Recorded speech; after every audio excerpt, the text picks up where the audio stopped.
What's going on, guys? Etika from the Etika World Network here. And if you don't know who I am, I basically like Pokemon. That's what I do, the majority of stuff on the channel, but I got some other shit that I fuck with as well. But today, we are here for the debut of the Wi-Fi Battles on my channel.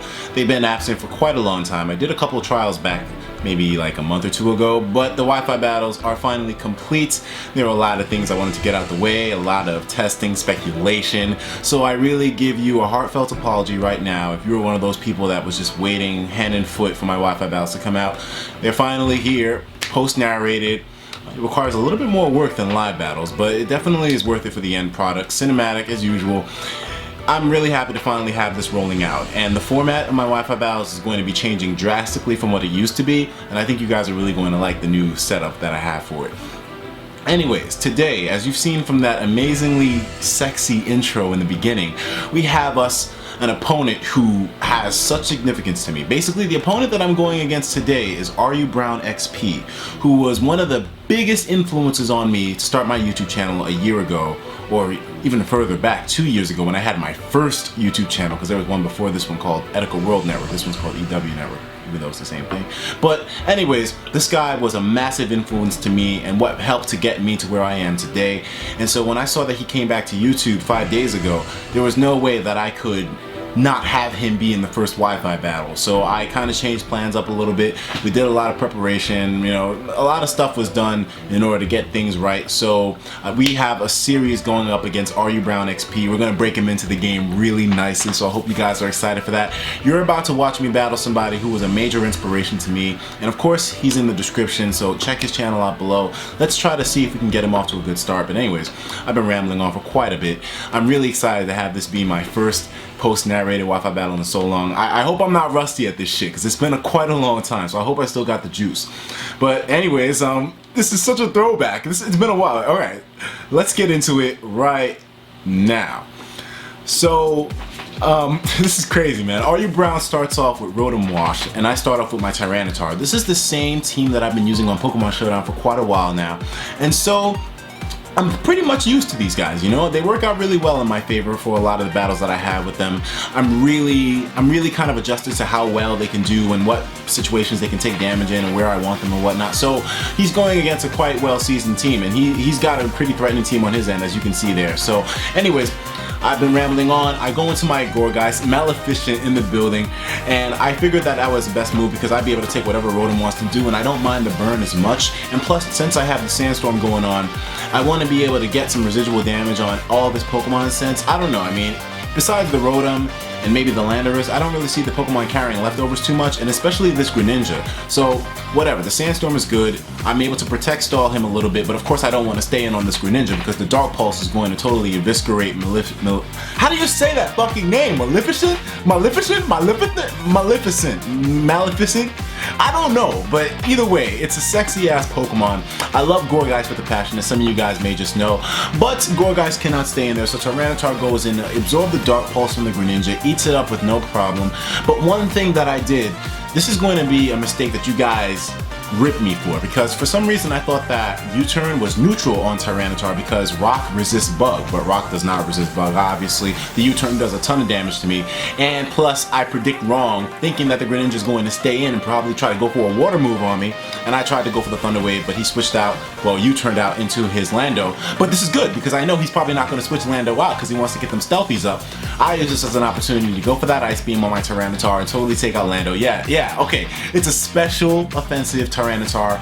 Well, then again, it's max special offense and max special defense, so it's kind of a little bit of an odd set, but he comes back in there with Greninja now. And no one really wants to come in, especially considering that his stealth box is already up. I don't think anybody would be willing to take 2 Surfs from a Life Orb Greninja. This thing is one of the biggest threats in the game, as you all well know. But I'll be able to come in with my Mega Blastoise now, and I should be able to take 1 hit from this guy, no problem.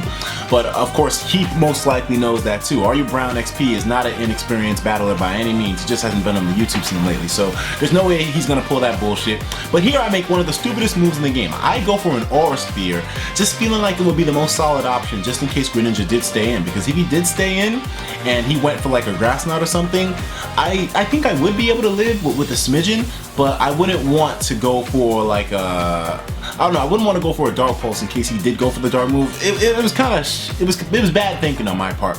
But his Aegislash was able to take the Aura Sphere, no problem.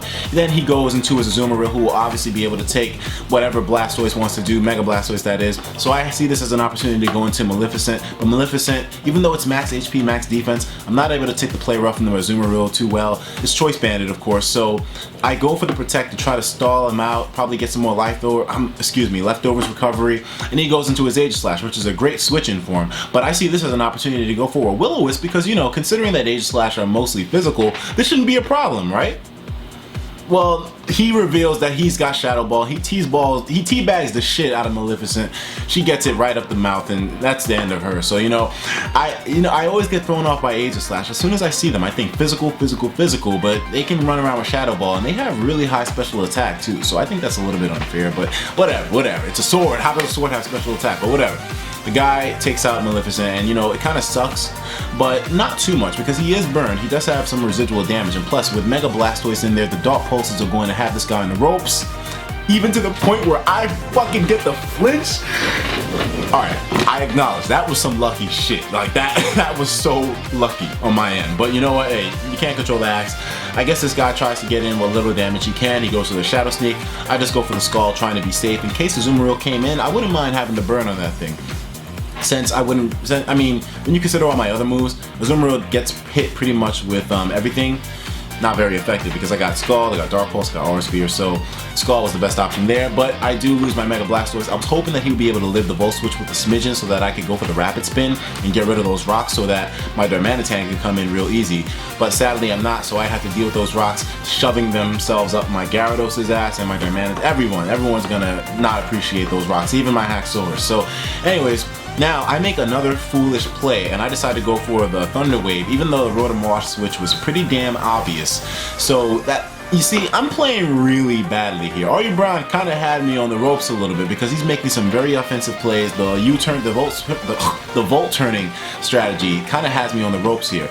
Now, considering that I had to give somebody up, and I didn't want to give up my Gyarados yet because I could use this guy for phasing later on, and you guys are going to see later on in this game that Gyarados puts work in. You'll see. But anyways, I figured that Shane Diesel, Shane Diesel, my Darmanitan, would be the most expendable. I wouldn't want to lose him or Haxorus, but considering that I'm running low on Pokemon, I had to give out Shane for the Volt Switch because I did not want Gyarados taking that. He goes into his Azumarill, and with the Intimidate, me being a max special defense, max HP Gyarados, I'll be able to take whatever Azumarill wants to go for, and the Aqua Jet did nothing. Now, I went for the Roar on the Azumarill. Or I'm sorry, I missed that turn, but I basically went for the Roar. This guy's going to go for the U-turn here. And of course the obvious switch-in is going to be his Rotom Wash. But that's obvious to the point where I can kind of see it coming as well. I go for the Roar again, and at this point I'm just going to do my best to try to get entry hazard damage racked up on this Greninja because I want him to be to the point where I can slow this guy down, because if I'm able to take out this Greninja, that I might just have a chance with Shane Diesel coming in there, because he still has the Scizor, who's most likely going to be his Mega in the whole group. So I decide now that instead of going for the Roar, this guy most likely predicted and try to take me out with some of his special moves, but I have a lot of special defense. I'll be able to take it really well. I live the Dark Pulse. I live the Ice Beam, I go for the Thunder Wave, slow him down, that way I can get some more leftovers recovery, and then I outspeed him next turn, hit him with the Waterfall. That's the end of Greninja. That's really good because now he doesn't really have a fast Pokemon, but I now have a dead Gyarados because nobody else wanted to switch in on the Volt Switch and Stealth Rock's damage. Although, it's kind of questionable. Maybe I should have given him Darmanitan at that point, but I just didn't see a point since Gyarados would be dead on switch in anyway, so he takes out Gyarados, but I see this as a chance now to go into Haxorus, who's actually a Life Orb set, and I do carry the Poison Jab, like a lot of Haxorus do nowadays, just because of those fucking fairies. Now, he decides to go into his Scizor here, who's going to be his Mega, no doubt about it.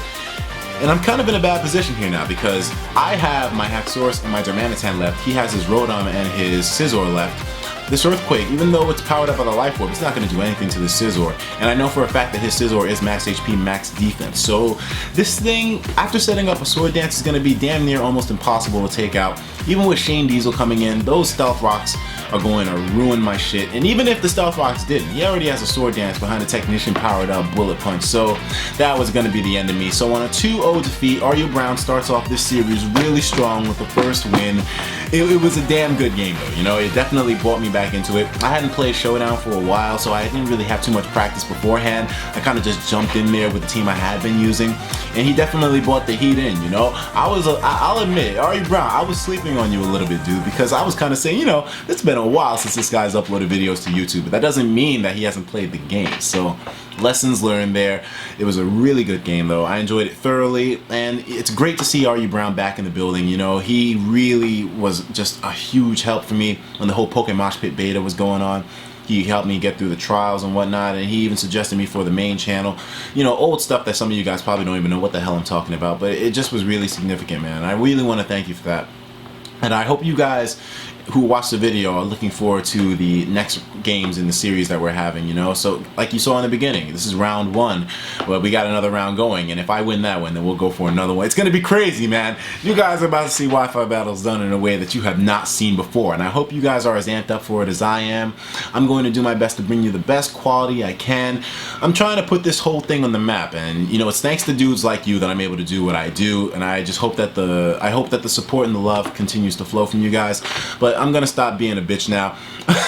I'll talk to you in the next video. AreYouBrown, man. I'll catch your ass round 2, man. You got it, man. You got it this time. I'll see your ass, though.